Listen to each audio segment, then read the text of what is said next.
तो गाइस, अगर आपने नया पीसी और लैपटॉप अभी परचेज किया है तो सबसे पहले कॉन्ग्रेचुलेशंस। और अगर नहीं भी किया है और आपने नया अपग्रेड किया है, नई विंडोज़ को इंस्टॉल किया है, विंडोज़ 11 को, तो कुछ ज़रूरी काम है जो आपको सबसे पहले अश्योर करना है ताकि आप प्रॉपर तरीके से अपने विंडोज़ को एंजॉय कर पाएँ। और ये आपको कई तरह से कई जगह पे हेल्प करेंगे। सबसे पहले समझते हैं, अगर मान लीजिए कि आपने नया पीसी लैपटॉप लिया है, स्पेशली अगर आपने ऑनलाइन ऑर्डर किया है तो आपको कुछ चीज़ें वेरीफाई करनी है। जब आप डिलीवरी ले लोगे, लाइक उसका कैमरा चेक कर लो, साउंड चेक कर लो, देख लो कोई स्क्रैच वगैरह तो नहीं लगा है। सारी चीज़ें वेरीफाई करने के बाद आप वारंटी चेक करना चाहो तो वारंटी भी चेक कर सकते हो। और इसके लिए आपको अपने विंडोज सर्च पे क्लिक करना है, CMD टाइप करना है, राइट क्लिक करिए, रन एज एडमिन चूज़ कराइए। और एक छोटी सी कमांड जो मैं आपको डिस्क्रिप्शन में भी शेयर कर दूंगा, इसको यहाँ पे आप पेस्ट करा के रन कराओ। अब इस सीरियल नंबर को जो आपने लैपटॉप पीसी परचेज किया है उसकी मैन्युफैक्चरिंग वेबसाइट पे जाना है और सीरियल नंबर को मैच कराना है, जिससे आपको प्रॉपर वारंटी की डिटेल आपको मिल जाएगी। तो ये सारी चीज़ें आप कर लेना। इसके अलावा और सारी चीज़ें हैं तो स्पेशली हमारी इस पर वीडियो नहीं है। काम आपको क्या क्या करना है जो ज़रूरी है कोई भी नया लैपटॉप पीसी लेने के बाद। चलिए उन चीज़ों को यहाँ पे हम समझते हैं एक एक करके। तो मेक श्योर आप वीडियो को स्किप मत करना, सारी चीज़ों को ज़रूर देखना। और अगर अभी तक आपने नहीं किया है, कई दिन हो गए आपको लैपटॉप पीसी लिए, तब भी कोई इश्यू वाली बात नहीं है, आप इसको अभी के अभी अप्लाई कर सकते हैं। तो चलिए without any further delay start करते हैं। तो अभी गाइस हमें यहाँ पे newly installed fresh Windows 11 machine में, और सबसे पहला चेंज जो मैं यहाँ पे करना चाहूँगा वो है कि यहाँ पे राइट क्लिक का मेन्यू। तो विंडोज़ 11 में आपको कुछ इस तरीके का राइट क्लिक मेन्यू मिलता है, जो कि मुझे पर्सनली और बहुत ज़्यादा लोगों को पसंद नहीं है। तो अगर आपको भी ये पसंद नहीं है और आपको चाहिए क्लासिक वाला जो विंडोज़ 10 वाला था, तो उसके लिए एक बहुत ही सिंपल तरीका मैं आपको बताता हूँ। बस विंडोज सर्च पे आप क्लिक करो, CMD टाइप करो, कमांड प्रॉम्प्ट पे राइट क्लिक करना है, रन एज एडमिन कराना है, येस पे क्लिक करना है, और एक सिंपल कमांड आपको मिलेगी डिस्क्रिप्शन में, ये वाली, इसे आप कॉपी करो और इधर ला के यहाँ पे राइट क्लिक करके पेस्ट कराइए और एंटर करा दीजिए। खत्म। बस इतना करने के बाद अब चेंजेस अप्लाई करने के लिए आपको क्या करना है, फाइल एक्सप्लोरर को ओपन करिए, मिनिमाइज करिए, राइट क्लिक करिए टास्क बार पे, टास्क मैनेजर ओपन करिए और फिर विंडोज एक्सप्लोरर पे राइट क्लिक करके रीस्टार्ट करा दीजिए। और बस इतना करने के बाद नेक्स्ट टाइम जब आप राइट क्लिक करोगे तो ये देखो, बूम, अब हमारे पास क्लासिक कॉन्टेक्स्ट मेन्यू यहाँ पे आ चुका है। क्लियर। अब इसके बाद नेक्स्ट गाइस एक बहुत ही सिंपल सा काम है जो आपको करना है, वो है अपने विंडोज़ 11 को अपडेट करना। अब ज़रूरी नहीं है कि जब आपने नया विंडोज़ 11 पीसी लैपटॉप लिया हो या आपने अपग्रेड किया हो विंडोज़ 11 में, तो ज़रूरी नहीं कि आपका सिस्टम बिल्कुल अप टू डेट हो। तो राइट क्लिक करिए विंडोज़ आइकन पे, सेटिंग्स में जाइए, लेफ्ट हैंड मेन्यू ऑप्शन में विंडोज़ अपडेट पे आप क्लिक करो और get the latest update as soon as they are available, इसको आपको इनेबल करना है, टॉगल ऑन। फिर चेक फॉर अपडेट पे आप क्लिक करो और देखो यहाँ पे कितने सारे अपडेट अवेलेबल हैं जो कि रिलेटेड है सिक्योरिटी के। तो बहुत सारे पैचेस होते हैं, सिक्योरिटी पैचेस होते हैं, बहुत सारे बग फिक्सेस होते हैं। तो ज़रूरी है, सबसे पहला काम है कि आप अपने विंडोज़ 11 को अपडेट करो, ताकि अगर कोई तरह की पुरानी प्रॉब्लम रही हो पुराने वर्जन में तो वो आपके यहाँ पे रिजॉल्व हो जाए। क्लियर। तो यहाँ पे ये देखो बहुत सारे इंपॉर्टेंट अपडेट हैं, तो इसको आप यहाँ पे अपडेट होने दो। और जब तक ये अपडेट हो रहा गाइस, नेक्स्ट आपने क्या नोटिस किया होगा कि अभी हमारा जो मशीन है ना, बिल्कुल खाली खाली सा लग रहा है, कोई भी एप्लीकेशन यहाँ पे नहीं है। तो ज़रूरी कुछ एप्लीकेशंस हैं जिन्हें वो आपको इंस्टॉल करना है। अगर आप वर्ड ऑफिस वगैरह यूज़ करना चाहते हैं, एक्सेल वगैरह, तो उसके लिए आप या तो माइक्रोसॉफ्ट ऑफिस का यूज़ करिए। अगर आपको फ्री वाले के साथ जाना है तो लिब्रा ऑफिस यूज़ करिए। ऑनलाइन यूज़ करना है तो गूगल शीट वगैरह भी आप यूज़ कर सकते हो। तो इसके लिए मैं आपको बहुत अच्छा तरीका बताता हूँ। अगेन अपना आप कोई ब्राउज़र ओपन करिए और सर्च करिए Ninite ऐप। पहले आपको जो ये वेबसाइट मिलेगी इस पर आपको क्लिक करना है और ये देखिए यहाँ पे कैटेगरी वाइज जितनी भी एप्लीकेशन है वो आपको लिस्ट यहाँ कर देगा। तो पहला आपको क्या करना है, वेब ब्राउज़र, तो जो भी आपका फेवरेट है, जैसे मुझे क्रोम के साथ जाना, मैंने क्रोम कर लिया। सिक्योरिटी में अगर आपको कोई फ्री एंटी वायरस चाहिए, जो मैं रिकमेंड नहीं करता, कोई भी यहाँ पे लेने की ज़रूरत नहीं है। मैसेजिंग के लिए अगर आपको कोई चाहिए तो वहाँ देख लेना आप, डिस्कॉर्ड है, स्काइप वगैरह।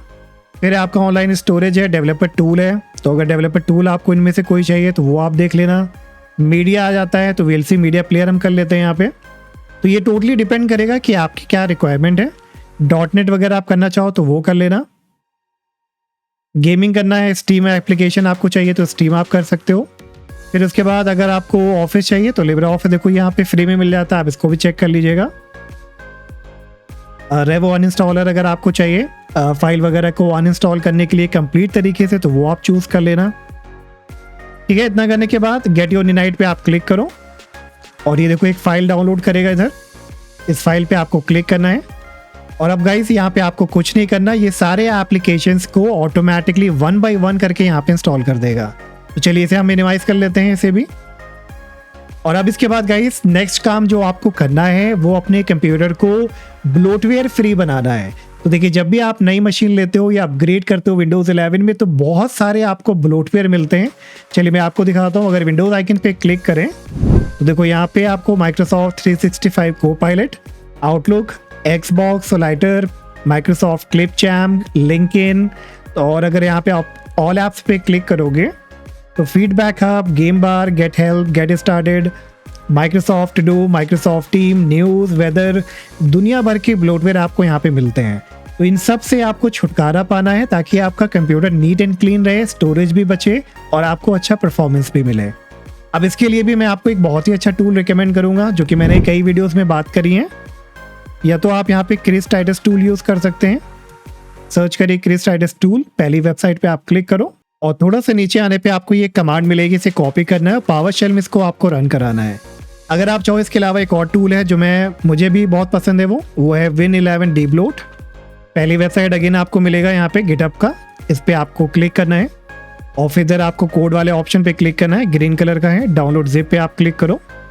फटाफट ये जिप फाइल डाउनलोड होगी तो डाउनलोडेड फोल्डर को ओपन करिए, राइट क्लिक करिए इस पर, एक्सट्रैक्ट ऑल कराइए, Win11 Debloater के फोल्डर को ओपन करिए और फिर इधर आपको यहाँ पे एक ऑप्शन मिलेगा रन वाला, इस पर आप राइट क्लिक करो, रन एज एडमिन कराइए, ये इस पर क्लिक करिए और एक ऐसा पावर शेल का विंडो आएगा। बहुत ही इजी इसको यूज़ करना। देखो यहाँ पे आपको सारी इंस्ट्रक्शन दे रहा है, default mode, apply the default setting, custom mode, app removal mode, select and remove app without making other changes.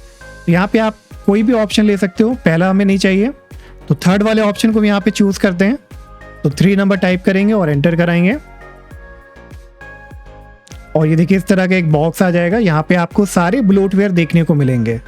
अब आपके डिवाइस में कौन कौन से इंस्टॉल्ड है तो उसके लिए आप यहाँ बॉक्स को चेक कर लेना, ओनली शो इंस्टॉल्ड एप्लीकेशंस, और फिर जो आपको यहाँ पे डिलीट करना है, जो भी आपको अनइंस्टॉल करना है उसको यहाँ पे आप सिलेक्ट या अनसेलेक्ट कर सकते हो, जो भी आपको यहाँ पे चूज़ करना है।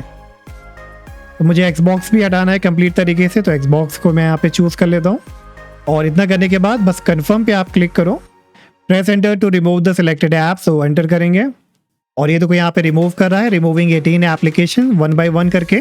तो आप वेट करना जब तक ये पूरा कंप्लीट ना हो जाए। ठीक है, script completed, please check above for any error, press any key to exit. ठीक है, तो यहाँ पे आप कोई भी की प्रेस करिए। तो अब इसके बाद गाइस जब आप विंडोज आइकन पे क्लिक करोगे तो देखो यहाँ पे काफ़ी ज़्यादा ब्लोटवेयर रिमूव हो चुके हैं। तो अगर ऐप पे आप क्लिक करो तो जो क्लिप चैम्प और ये सारी चीज़ें जो आ रही थी वो सब कुछ हमारे यहाँ पे रिमूव हो गई हैं। अगर इन केस कुछ आपका छूट गया है तो बहुत सारे एप्लीकेशन यहाँ से भी अनइंस्टॉल हो जाते हैं, जैसे फोल्ड लिंक है तो आप राइट क्लिक करना, मोर पे जाना, अगर अनइंस्टॉल का ऑप्शन है तो यहाँ से भी आप अनइंस्टॉल कर सकते हो। क्लियर? तो देखो हमारा काफ़ी नीट एंड क्लीन हो चुका है, सारे ब्लोटवेयर यहाँ से हट गए हैं। और अनदर हैंड पे गाइस आप देखो जो भी हमने यहाँ पे निडाइट के जरिए से एप्लीकेशन को इंस्टॉल कराया था वो सारे एप्लीकेशन भी यहाँ पे इंस्टॉल हो गए हैं। चलिए अब यहाँ पे हम सेटिंग्स को ओपन करते हैं, जो हमने अपडेट लगाया था तो ये भी यहाँ पे कंप्लीट हो रहे हैं, तो उनको पूरा कंप्लीट होने देते हैं। अब इसके बाद गाइस नेक्स्ट चीज़ आपको क्या करनी है, अश्योर करना है कि आपने यहाँ पे सारी सिक्योरिटी को इनेबल कर रखा है ताकि आपको फुल सिक्योरिटी मिल सके विंडोज़ 11 की तरफ से। तो अगेन राइट क्लिक करो अपने आप विंडोज़ आइकन पे, सेटिंग्स में जाइए, सेटिंग्स में आपको क्लिक करना है प्राइवेसी एंड सिक्योरिटी में, फिर इधर आपको मिलता है विंडोज़ सिक्योरिटी, इस पर आप क्लिक करो। तो आप एक बार ये ओपन विंडोज़ सिक्योरिटी पे क्लिक करिए तो एक डेडिकेटेड पेज यहाँ पे ओपन हो जाएगा। सबसे पहले आपको क्लिक करना है वायरस एंड थ्रेड प्रोटेक्शन में, मैनेज सेटिंग्स में आप यहाँ पे क्लिक करो, virus and thread protection setting के अंदर जो है, और इधर अश्योर करना है ये सारा आपका cloud delivered, sample submission, tamper protection आपका इनेबल है। कंट्रोल फोल्डर एक्सेस में क्लिक करिए मैनेज कंट्रोल्ड फोल्डर एक्सेस, और कंट्रोल फोल्डर एक्सेस सिक्योरिटी को भी आपको इनेबल करना है, ये आपकी रैंसमवेयर सिक्योरिटी है। क्लियर? इतना करने के बाद दोबारा से बैक जाइए, फिर आइए अकाउंट प्रोटेक्शन में, यहाँ पे इसकी ज़रूरत नहीं है, अगर आपको डायनेमिक लॉक वगैरह लगाना है तो आप देख लेना। फायरवॉल नेटवर्क प्रोटेक्शन ये भी आपका यहाँ पे ऑन होना चाहिए, पब्लिक एंड प्राइवेट दोनों। ऐप एंड ब्राउज़र कंट्रोल आप इसको यहाँ पे इवैल्यूएशन पे ही रख सकते हो, कोई दिक्कत वाली बात नहीं है। रेपुटेशन बेस्ड सिक्योरिटी इसको भी आप यहाँ पे फिशिंग प्रोटेक्शन इन सबको आपको इनेबल करके रखना है। पोटेंशियली अनवांटेड ऐप ब्लॉकिंग, इसको भी आप इनेबल कर लेना। फिर आना है डिवाइस सिक्योरिटी में, और यहाँ पे आपको एक इंपॉर्टेंट सेटिंग मिलेगी कोर आइसोलेशन। तो कोर आइसोलेशन डिटेल पे आप क्लिक करो, और मेमोरी इंटीग्रिटी हो सकता है बाय डिफॉल्ट आपका यहाँ पे इनेबल हो। अब गाइज यहाँ पे आपको चीज़ें समझनी है, ये सिक्योरिटी बहुत ज़रूरी है अगर आप सिक्योरिटी को लेके कंसर्न हो। लेकिन आप सिक्योरिटी को लेके अगर उतना कंसर्न नहीं हो और आप गेमिंग करने के लिए आपने पीसी लैपटॉप लिया है और आपको अच्छा परफॉर्मेंस चाहिए, बेटर एफपीएस चाहिए, तो इस सिक्योरिटी को आप डिसेबल करके रखना। लेकिन अगर आपको गेमिंग नहीं करनी है, हल्की फुल्की गेमिंग करनी है, सिक्योरिटी को लेके आप ज़्यादा कंसर्न हो, तो इसको आप यहाँ पे इनेबल कर लेना। ये आपसे रीस्टार्ट करने के लिए बोलेगा, तो आप एक बार रीस्टार्ट कर लेना जब सारा स्टेप्स आपका कंप्लीट हो जाए। तो बस इतना करने के बाद ये भी हमारा स्टेप कंप्लीट होता है। अब नेक्स्ट इसके बाद गाइस हमें एक पार्टीशन भी क्रिएट करनी है अपने डिवाइस में, क्योंकि कई बार ऐसा होता है कि जब भी आपका नया विंडोज़ पीसी लैपटॉप आता है या आप अपग्रेड भी करते हो, तो आप यहाँ पे पार्टीशन को क्रिएट करना भूल जाते हो। जैसे मेरे एंड पे देखो ये वर्चुअल मशीन है, तो यहाँ पे भी मेरी सिर्फ एक पार्टीशन बनी हुई है। और मैं आपको 2 पार्टीशन के लिए क्यों बोल रहा हूँ, देखो अगर मान लो कि कल को आपका विंडोज़ लोड नहीं होता है, कोई विंडोज़ में प्रॉब्लम आती है, करप्ट हो जाता है, तो जितना भी डेटा है आपका वो भी यहाँ पे सी ड्राइव में ही है। तो अगर आपका विंडोज़ बूट नहीं होगा तो आप किसी other party third party tool के ज़रिए से आप उसको एक्सेस भी नहीं कर पाओगे, तो डेटा भी जाएगा, आपकी विंडोज़ भी करप्ट होगी। इसलिए बेटर है कि हमेशा से आप एक अनदर ड्राइव बना के रखो, अनदर पार्टीशन बना के रखो, और उसी पार्टीशन में अपने डेटा को रखो इंस्टेड ऑफ अपने डेस्कटॉप पे रखने की जगह। अब इसको करने के लिए आपको क्या करना है, राइट क्लिक करिए विंडोज आइकन पे, सजेशन में आपको मिलेगा डिस्क मैनेजमेंट, इस पे आप क्लिक करो। डिस्क मैनेजमेंट में देखो यहाँ पे सी ड्राइव मिलेगी, इस पे आप राइट क्लिक करो, श्रिंक वॉल्यूम पे क्लिक करिए। अब यहाँ पे एक नया बॉक्स ओपन होगा, टोटल कितना आपका वॉल्यूम यहाँ पे है वो दिखाएगा, कितना अवेलेबल है, और enter the amount of space to shrink. तो यहाँ पे अब आपको डिसाइड करना है कि कितना स्पेस आपको लेना है, तो ये डिपेंड करेगा आपकी हार्ड ड्राइव या एसएसडी के ऊपर कि कितना स्पेस उसमें है। तो जितने भी साइज़ की आपको पार्टीशन बनानी है, मैं एग्जांपल के तौर पे यहाँ पे 10 गीगाबाइट के बना देता हूँ। तो एमबी में हमें वैल्यू टाइप करनी है, तो 1 GB में होता है 1024, तो मैं राउंड फिगर में 10 GB के लिए टाइप कर देता हूँ, और अप्रॉक्स 10,500। फिर श्रिंक पे क्लिक करेंगे, और ये देखिए अराउंड 10.25 गीगाबाइट की अनएलोकेटेड स्पेस क्रिएट हो गई है। तो बस इस पे आप राइट क्लिक करो, न्यू सिंपल वॉल्यूम पे क्लिक करो, नेक्स्ट नेक्स्ट नेक्स्ट, और वॉल्यूम लेवल को आप जो भी देना चाहो आप देना चाहो तो दे सकते हो, वरना आप एज इट इज रहने दो। नेक्स्ट करेंगे, फिनिश। और अब आप देख सकते हो यहाँ पे हमारी एक नई पार्टीशन क्रिएट हो गई है। तो अब आपको क्या करना है, जो भी आपका डेटा होता है, आपके इंपॉर्टेंट पिक्चर्स हैं, वीडियोस हैं, डॉक्यूमेंट्स हैं, आपको सी ड्राइव की जगह पे इस वाली ड्राइव में सेव करके रखना है, ताकि कल को अगर आपकी विंडोज़ वाली ड्राइव करप्ट भी होती है तो आप आसानी से अपने डेटा को यहाँ पे रिकवर कर पाएँ। अब इतना करने के बाद गाइस कुछ ऑप्टिमाइजेशन भी हम कर लेते हैं, जो कि हमने ब्लोटवेयर को तो रिमूव कर लिया है, लेकिन फिर भी कुछ ऑप्टिमाइजेशन है। तो सबसे पहले आपको डिसेबल करना है स्टार्टअप एप्लीकेशन को। तो राइट क्लिक करिए, टास्क बार पे टास्क मैनेजर पे आप क्लिक करो, लेफ्ट हैंड मेन्यू ऑप्शन में क्लिक करना है स्टार्टअप एप्लीकेशन पे, और इधर देखो जो भी थर्ड पार्टी एप्लीकेशन जो आपने इंस्टॉल करी है, अगर वो यहाँ पे इनेबल है, लाइक माइक्रोसॉफ्ट एज, मैं नहीं चाहता कि जब कंप्यूटर स्टार्ट हो तो उसी के साथ साथ मेरा जो माइक्रोसॉफ्ट एज ब्राउज़र है वो भी यहाँ पे स्टार्ट हो, तो आपको इस पर राइट क्लिक करना है और डिसेबल कर देना है। इसी तरह से वन ड्राइव को भी मैं नहीं चाहता, तो राइट क्लिक करेंगे और डिसेबल कर देंगे। माइक्रोसॉफ्ट टीम डिसेबल है, स्टीम इसको भी हम डिसेबल करेंगे। ऑलराइट, तो इसी तरह से गाइस आपके एंड पे ज़्यादा या कम हो सकता है, तो जो भी थर्ड पार्टी एप्लीकेशन आपको मैनुअली यूज़ करना है जब आपका मन हो, तो उसको यहाँ से आप डिसेबल करो। डिसेबल करने से सिर्फ इतना होगा कि वो अपने आप ऑटोमेटिकली स्टार्ट नहीं होगा, कोई एप्लीकेशन यहाँ पे आपकी डिसेबल नहीं होने वाली है। चलिए, इतना करने के बाद राइट क्लिक करिए अगेन विंडोज़ आइकन पे, सेटिंग्स में जाइए, लेफ्ट हैंड मेन्यू ऑप्शन में आपको क्लिक करना है प्राइवेसी एंड सिक्योरिटी में, विंडोज़ परमिशन में जनरल ऑप्शन में आइए, सारी परमिशन को आप डिसेबल करिए, बैक जाइए, स्पीच पे क्लिक करिए, स्पीच को डिसेबल करिए, इंकिंग एंड टाइपिंग पर्सनलाइजेशन को आप क्लिक करो, डिसेबल करो, डायग्नोस्टिक एंड फीडबैक, अगर आपको Windows insider a program use नहीं करना है तो इसको भी आप डिसेबल कर देना, बैक जाइए। फिर आना है आपको ऐप परमिशन में। अब ऐप परमिशन में जो भी चीज़ें आप यूज़ नहीं करने वाले हो, लाइक लोकेशन है, गेम है, माइक है, वॉइस एक्टिवेशन है, इन सब को आपको डिसेबल करना है। तो लोकेशन का काम मुझे नहीं है, तो मैं इसको क्यों रन कर रहा हूँ बैकग्राउंड में, तो हम इसको टर्न ऑफ कर देंगे।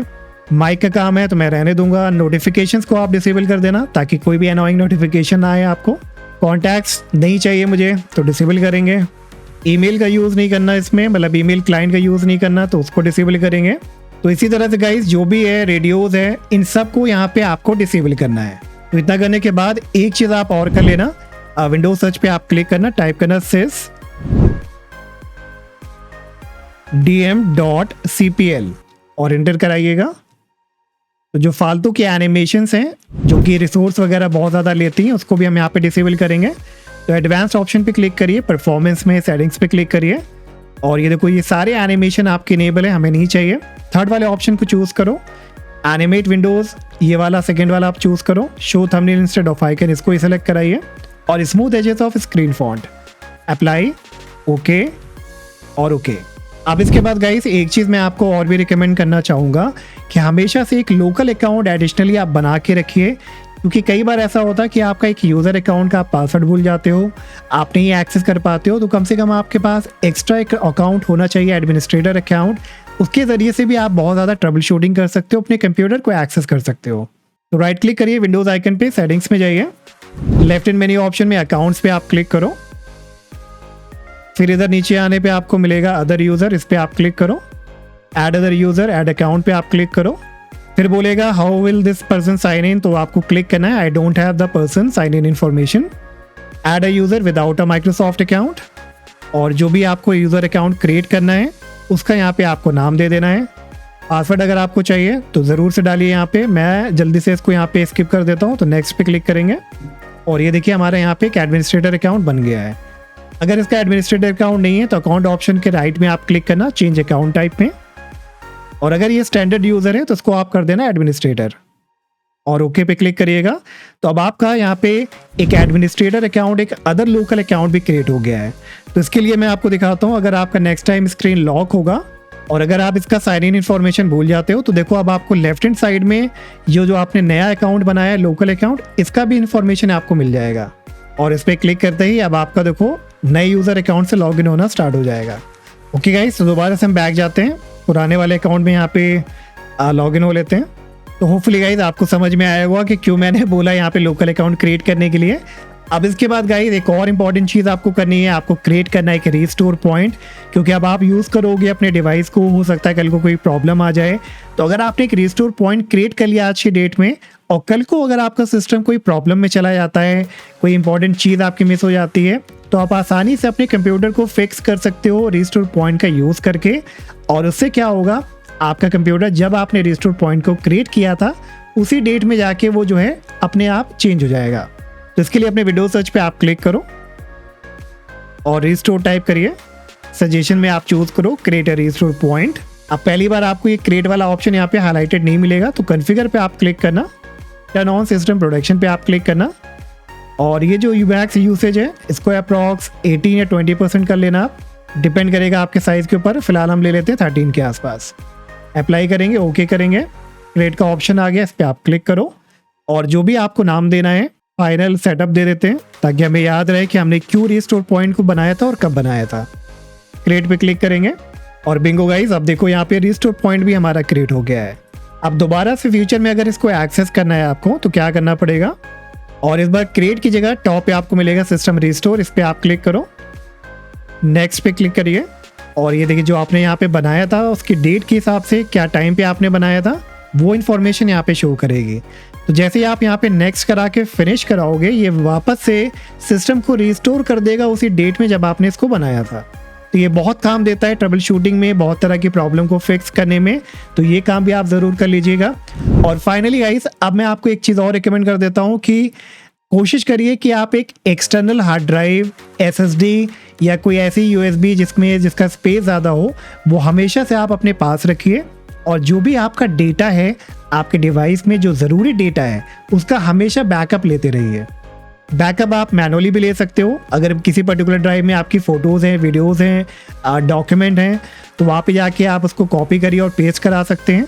बट इसके अलावा आप क्या कर सकते हो, आप सर्च करो कंट्रोल पैनल को आप ओपन करिए, कैटेगरी को यहाँ पे आप लार्ज आइकन करिए, फिर इधर आपको मिलेगा फाइल हिस्ट्री वाला ऑप्शन, फाइल हिस्ट्री पे आप क्लिक करिएगा और इधर लेफ्ट हैंड कॉर्नर पे आपको मिलेगा सिस्टम इमेज बैकअप, इस पर आप क्लिक करिए, फिर बोलेगा क्रिएट अ सिस्टम इमेज, इस पर आप क्लिक करना ये पूछेगा जो आप बैकअप लेना चाहते हो वो किस ड्राइव में आप लेना चाहते हो। पहले ये ऑटोमेटिकली डिटेक्ट करेगा, अगर कोई डिटेक्टेड है तो वो आपको शो करेगा।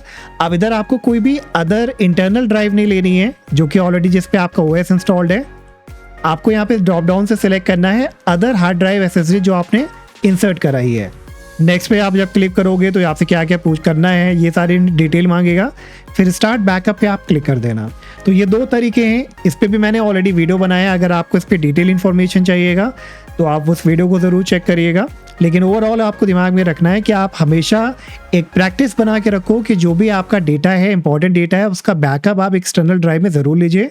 अगर वो लिमिटेड डेटा है तो आप ऑनलाइन ड्राइव पे भी आप उसको यूज़ कर सकते हो, लाइक वन ड्राइव है, गूगल ड्राइव है, आप वहाँ पे भी उसको स्टोर कर सकते हैं। तो होपफुली गाइस यहाँ से अब आपको क्लियर हो गया होगा कि क्या बेसिक ज़रूरी काम होते हैं जो आपको अपने नए पीसी लैपटॉप में करने हैं, और इसको करने के बाद आपको आने वाले टाइम में फ्यूचर में ये आपको बहुत जगह पे हेल्प करेगा कई तरीके से। और इस तरह की और वीडियोज़ के लिए गाइस मेक श्योर वीडियो को लाइक सब्सक्राइब करना मत भूलिएगा, और हम मिलेंगे नेक्स्ट वीडियो में। Till then take care, bye bye.